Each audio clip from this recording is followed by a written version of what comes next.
Rick? Yeah, it does make you wonder, doesn't it, when you look at that? So it's like, well, who gets the centre line? Who's kind of off, or do you get down the middle? And what happens after that thing's gone missing as well?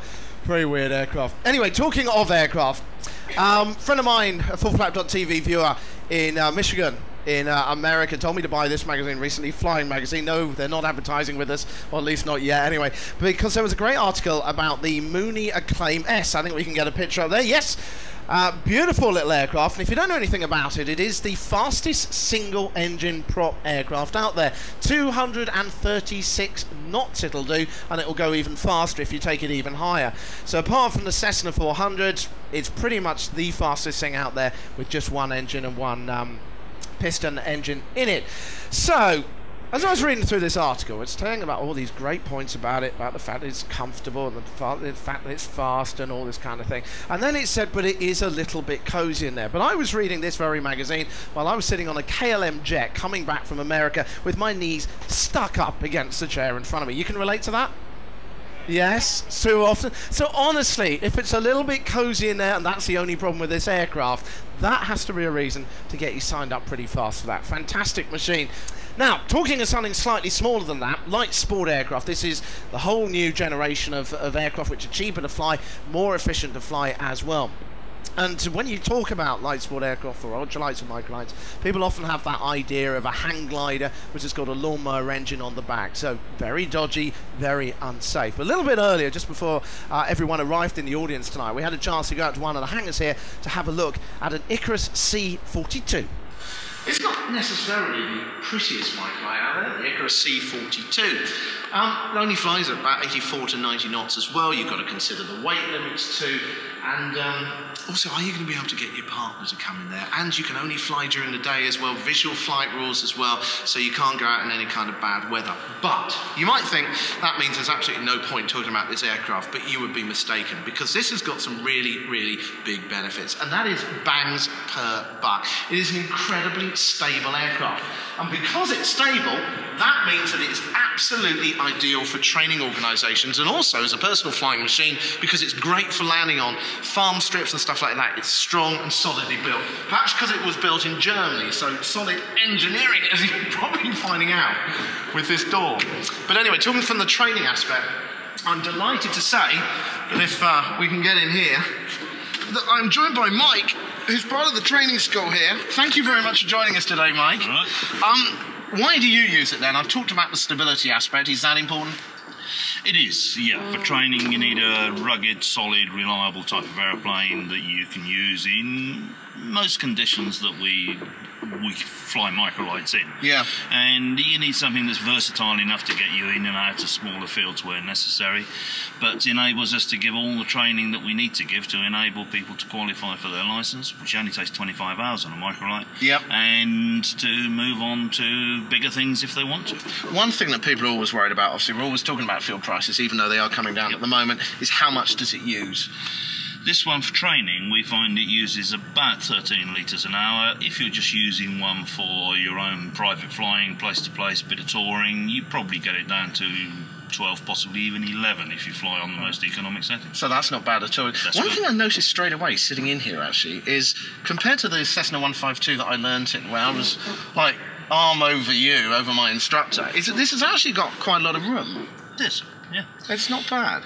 And of course, in other places, it flies to a higher weight limit under different kinds of rules. So it's basically a scaled down, reduced, very light aeroplane, and it's built to accommodate two people in reasonable comfort. One final point, and you might remember we did that piece on the Sport Cruiser, which took about 200 metres to get off the ground. Now, it's a lovely aircraft, but takes quite a way to go. This thing, you can get off in about 100 metres, can't you? Less on a hard surface. Really? I've had it off in less than 80, I'm sure. Right, so the big selling point of this aircraft for you is? Economy, practicality.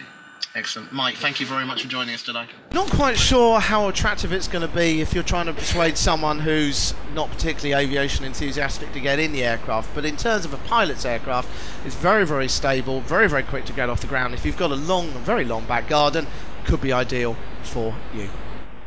Okay, so now earlier in the show, we set a challenge for a 12-year-old boy, Ed. He is in the flight sim at the moment. I am going to take the camera with me, and we are going to see how he's getting on.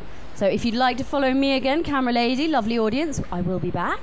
So we're going to go and see how he's getting on. As I said earlier, if he does manage it, then the guys here at Harvard Aviation are going to give him a real flying lesson. So fingers crossed. I hope he's better than me, because I am absolutely terrible in flight sims. Believe me, I crash every time. There's no way I could possibly even think about landing it.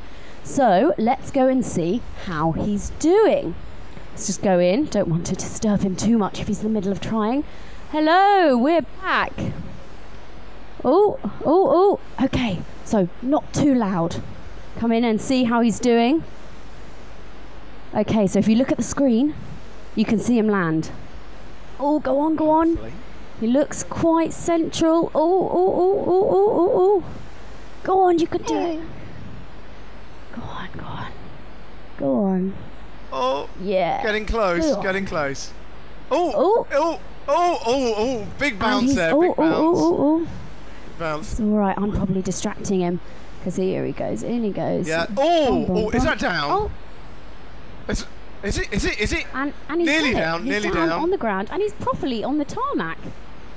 Sort of well done, Ed. Brilliant. How was that? Did you enjoy doing it? Come back into the studio with me, and thank you very much, Mr. Instructor, too.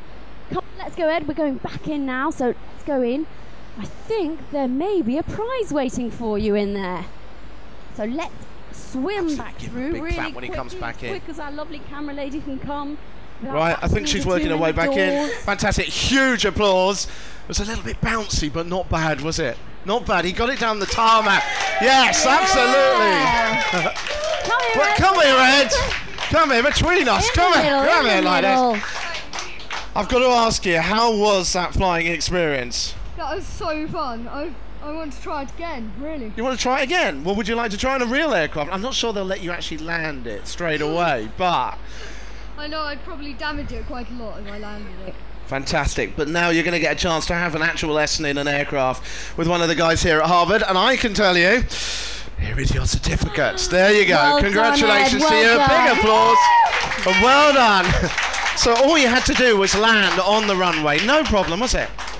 No, but it was quite tense. It was touch and go there for a second, wasn't it?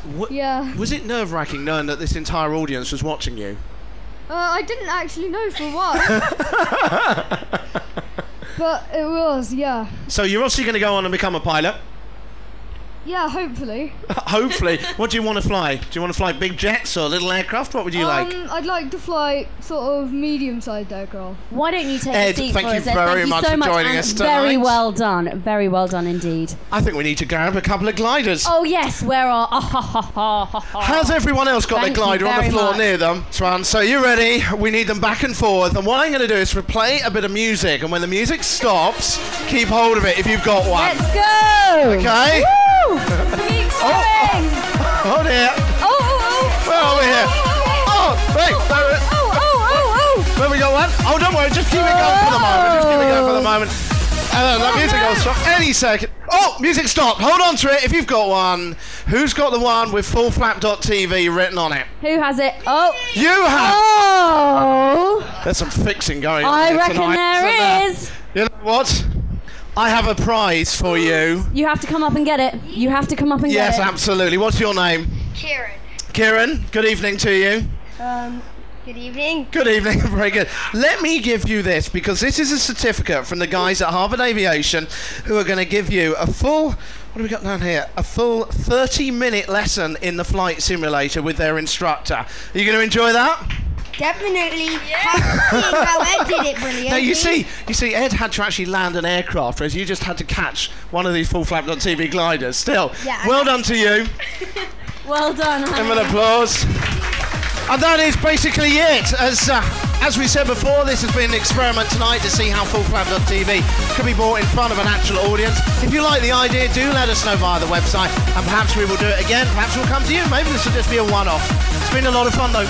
No, it has been great fun. I've had a great time. I know Rick's had a great time, and I will be back next week. Good night.